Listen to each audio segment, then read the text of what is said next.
আসসালামু আলাইকুম। আমি ডক্টর জান্নাতুল ফেরদৌস বলছি। আশা করি সবাই ভালো আছেন, সুস্থ আছেন।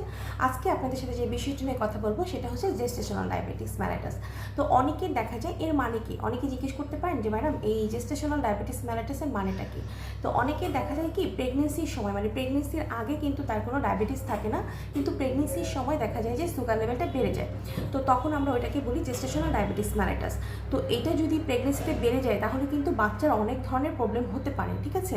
এমনকি হয়ও বাচ্চা এবং বাচ্চার মধ্যে উভয়েরই প্রবলেম হয়, তবে বাচ্চার ক্ষেত্রে কিন্তু অনেক ধরনের প্রবলেম হয়। এটা নিয়ে আমি পরে একটা ভিডিও বানাবো।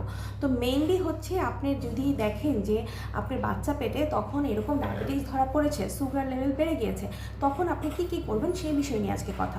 সব থেকে ভালো হয় আমি যেটা বলি, যদি জেস্টেশনাল ডায়াবেটিস মেলাইটাস ধরা পড়ে তাহলে আপনারা যদি গাইনোকোলজিস্টের পাশাপাশি একজন এন্ড্রোকাইনোলজিস্ট দেখান তাহলে সব থেকে ভালো হয়। হ্যাঁ, এন্ড্রোকাইনোলজিস্টরা হচ্ছে আপনাকে প্ল্যান করে দেবে কীভাবে